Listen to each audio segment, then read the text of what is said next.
सबको जय यीशु की। प्रभु क्रिस्त में प्यारे भाई और बहनों, नवजीवन का संदेश इस शीर्षक के अंतर्गत आज का जीवंत वचनों को सुनने के लिए, उस वचनों को ग्रहण करने के लिए, उसके अनुसार चलने की कृपा मांगने के लिए मैं आप सभी लोगों का हार्दिक स्वागत करता हूं। आज सितंबर की 26 तारीख है और आज मंगलवार है और आज का वचन मुख्य रूप से हम सबों को ये बताता है कि प्रभु यीशु मसीह अपने प्रचार प्रसार के काम में इतना व्यस्त थे कि उनके पास फुर्सत नहीं हुआ करती थी।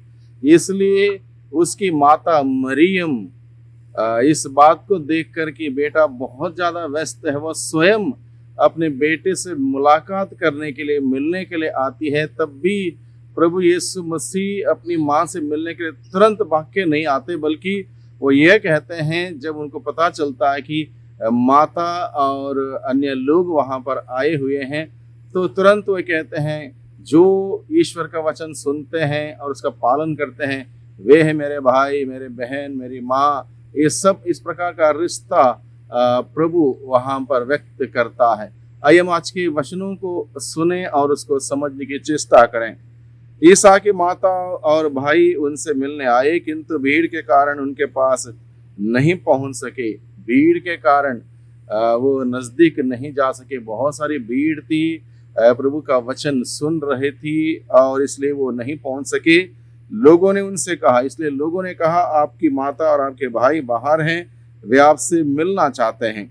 उन्होंने उत्तर दिया, मेरी माता मेरे भाई वे हैं जो ईश्वर का वचन सुनते और उनका पालन करते हैं। प्रभु ने प्राथमिकता यहाँ पर ये दी अपने मिशन कार्य को, जो अब्बा पिता के द्वारा उनको दिया गया था, मिशन कार्य, प्रचार प्रसार का, चंगाई प्रदान करने का और लोगों को ईश्वर के राज्य के बारे में बताते हुए उस अनंत जीवन की ओर ले चलने का, वो मिशन कार्य के बारे में प्रभु ज़्यादा उत्सुक और उत्साहित थे और वहाँ पर उस कार्य को प्राथमिकता देते हैं। बाकी किसी प्रकार से अन्य बातों पर ध्यान नहीं देते। और यहाँ पर हमें ये बात समझने की ज़रूरत है, प्रभु के भाई कौन हैं? ये वे लोग हैं जिनको प्रभु की ज़रूरत महसूस हुई। जैसे कि हम लोग पढ़ते हैं लूकस के सुसमाचार अध्याय 5 पद संख्या 17 के आगे के प्रसंग में एक अर्धांगी रोगी का उदाहरण वहाँ पर दिया गया है।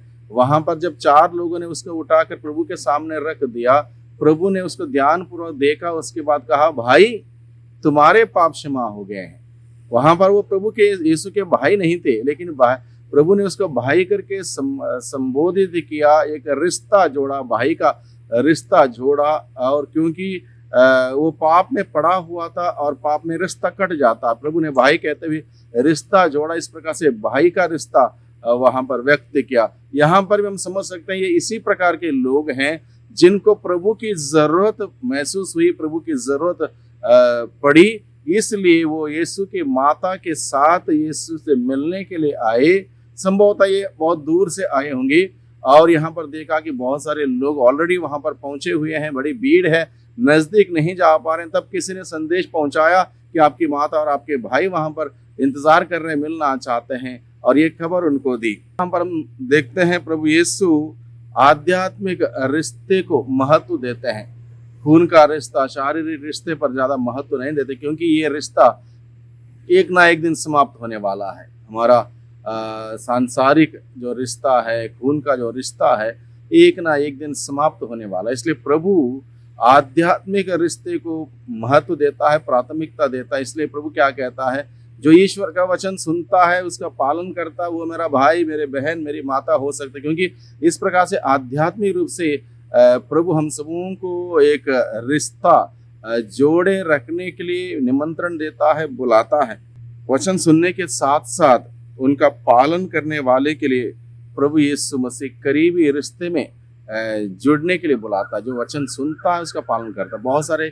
बहुत बार क्या होता है, हम लोग वचन सुनते हैं, उसका पालन नहीं करते। यानी कि जब तक वचन को पूरा सुनने के बाद उसको ग्रहण करते हुए उसके अनुसार नहीं चलेंगे, उसके अनुसार जीवन व्यतीत नहीं करेंगे, उसका पालन नहीं करेंगे, तब तक हमारा रिश्ता आध्यात्मिक रूप से प्रभु के साथ नहीं जुड़ सकता है।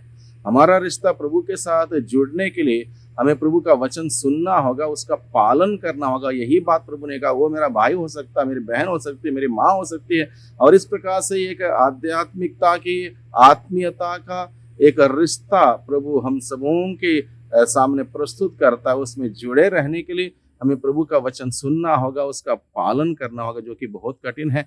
तो आज के दिन में प्रभु ने हम सबों का निमंत्रण दिया, बुलावा दिया। हम प्रभु से प्रार्थना करें, प्रभु हमें ऐसी शक्ति, हिम्मत और साहस दे कि हम ना केवल वचन को सुनने वाले बने, बल्कि वचन का पालन करने वाले बने, ताकि प्रभु के साथ वो अटूट आध्यात्मिक रिश्ता हम सभी जोड़े रख सकें। आइए हम प्रार्थना करें। सर्वशक्तिमान पिता परमेश्वर, धन्यवाद देते आज के वचनों के लिए। आज के वचनों के द्वारा प्रभु आपने हम सबों को सिखाया कि हम सभी लोगों को हमारी जिम्मेदारी को, कर्तव्यों को निभाना कितना ज़रूरी, आवश्यक है। आपने आपको अब्बा पिता ने दी हुई जिम्मेदारी को भली भांति आपने निष्ठापूर्वक निभाया। वहाँ पर आपने महत्व दिया, प्राथमिकता दी, और बाकी सारे कामकाज को और रिश्तेदारों को, लोगों को दूर रखा। किसी प्रकार की बाधा आपने अपने जीवन में आने नहीं दी। हमें भी प्रभु इसी प्रकार से अपने काम पर, अपनी जिम्मेदारी पर ध्यान केंद्रित करते हुए पिता की महिमा के लिए उस कार्य को करने के लिए, और उस कार्य के माध्यम से पिता परमेश्वर की महिमा करने के लिए हम सबों को हिम्मत दे, साहस दे, हमें कृपा और अनुग्रह प्रदान कर दुआ करते हैं। उद्धारकर्ता यीशु मसीह के नाम से, आमीन।